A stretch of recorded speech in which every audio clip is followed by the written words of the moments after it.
Good morning and welcome to your Farm and Home Show. My name is Joanna Coles, and this morning we're visiting with Shane Holinde. He is with the Kentucky Mesonet Outreach Manager there. Recently, our USDA Hardiness zone was changed a little bit. And so we received a lot of calls saying, well, it's changed, right? So now we're safe to plant all the things.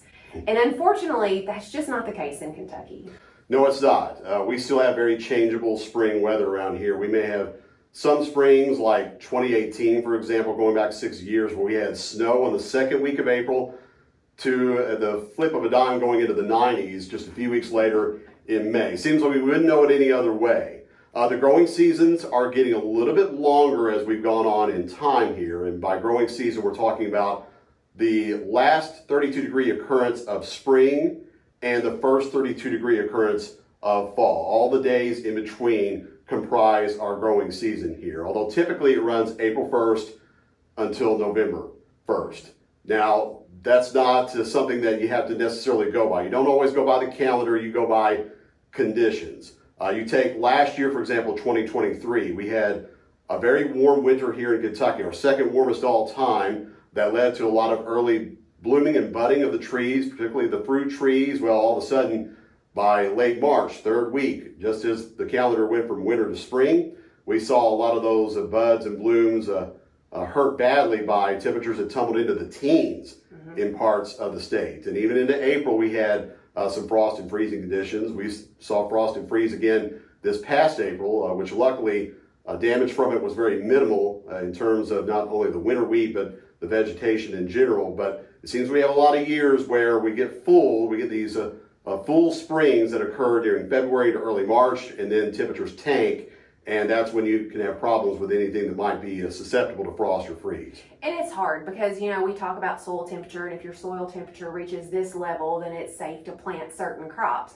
But in Kentucky, those soil temperatures can get there, but we're still in danger of some frost freeze events, even throughout April. Yeah, and even in rare cases into May. I go back to 4 years ago, 2020, we had hard freeze in some pockets of the state, particularly in the north and east, on the morning of May 9th, second week of the month. So that's a very unusual instance. Usually, once we get past Kentucky Derby weekend, we're out of the threat of a hard freeze that would be a killing one to more things like tomatoes that would be susceptible to that. Sometimes you'll see them at retailers as early as mid to late March around here, and that's just too soon to plant them because in too many cases, especially in recent years, we've had the warming in early spring, and then almost inevitably temperatures will crash into the 20s, and tomatoes will just not survive at those temperatures. So I know the old adage, and I still believe it to be true, best to wait until in May, after Kentucky Derby weekend, which we are now, to set tomatoes out. It's for a weather guy, this has been a great year, right? Solar eclipse, the northern lights.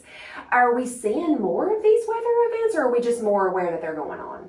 I think we have more awareness now. Obviously, you have more things online available at your fingertips now to let you know those things in advance. So we knew about the solar eclipse, of course, years in advance. The totality traversed through the western, northwestern part of Kentucky. 4 of our Mesonet sites captured the darkness that day. We were able to see the fluctuations in the temperature, relative humidity, and air pressure as the sun became completely covered by the disk of the moon at around 2 o'clock that afternoon.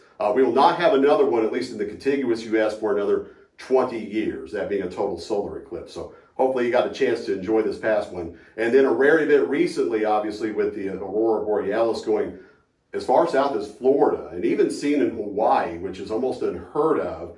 That created quite the light show with the pinks and reds in the sky, and even some green pillars, which nobody reported ever seeing in this area. And obviously with iPhone and technology, a lot of folks were able to increase exposure and be able to look at that. And the pictures from that recent event were absolutely incredible. Things like that stick in your mind and, could make you really excited about weather and climate. They do. One of my jobs with outreach with Kentucky Mesonet has been going around to the schools K through 12 all over the state and educating them about Mesonet, who we are, what we do, the services we provide for weather and climate measuring, as well as climate change and things that are trending.